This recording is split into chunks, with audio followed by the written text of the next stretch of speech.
Good morning, everybody. In this chapter, we are studying about those new states which emerged after the decline of the Mughal Empire. So, in this category, we are studying about three types of states. One which carved out an independent kingdom after getting separated from the Mughal Empire. So that means they had carved out an independent kingdom, like we have studied about Awadh, Bengal, and Hyderabad. Then the second category was those rulers who enjoyed considerable importance or independence under the Mughal Empire, and they were called as Watan Jagirs. Then the third category were those states which seized their independence after fighting war with the Mughals. So in the third category, we are studying about three states, one is or three groups, Sikhs, Jats, and Marathas. So in the previous video, we have already covered about Sikhs. Now let us study about Marathas. So the Maratha kingdom could emerge as a kingdom only after opposition with the Mughal rule. Shivaji carved out a stable Maratha empire, and he had to fight with Adil Shahi dynasty. And after having war with Adil Shahi dynasty, he carved out a stable kingdom, and he required the help of many groups of people to carve out his kingdom. So one group of people who helped him in doing that were the warrior chiefs. They were called as Deshmukhs. So these warrior chiefs are those people who acted as the chiefs, and warriors are those people who usually fight in the army. But these warrior chiefs helped him a lot to carve out a stable kingdom. Now there were people who used to fight the wars. Such people were called as Kunbis. So Kunbi was a special group of peasant pastoralists who were there in the in the Maratha army, and so with the help of these Kunbis, the Marathas could win the wars. So that is why they are called as the backbone of the Maratha armies. So Kunbis and Deshmukhs were two groups of people who helped the Marathas to carve out the kingdom. Now, after the death of Shivaji, then the power went into the hands of Chitpavan Brahmins. So Chitpavan Brahmins were a group of Brahmins who held the post of Prime Minister under the Maratha kingdom.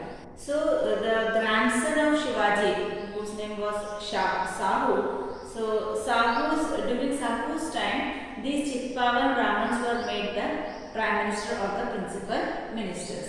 Under this category, Balaji Vishwanath was one of the important Peshwa under the Sahus. Then Pune was made the capital of Maratha kingdom during this time, and under these Peshwas, that is these principal ministers, the Maratha kingdom developed as a successful military organization. So Balaji Vishwanath is also known as one of the great prime ministers of Maratha kingdom. So they could organize a successful military organization, and they could fight against the Mughals. So while fighting with the Mughals, they usually could bypass the fortified areas of the Mughals. That means the areas which were covered by forts.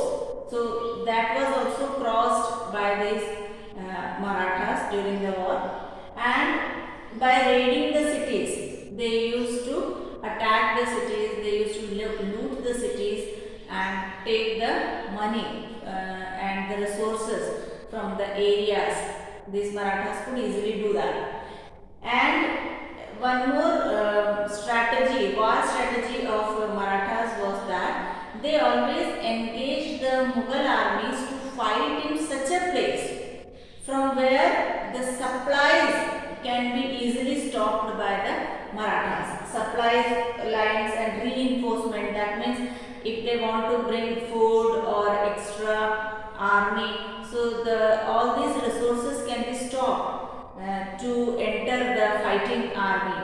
And as all of you know that the strategy used by the Marathas was guerrilla warfare.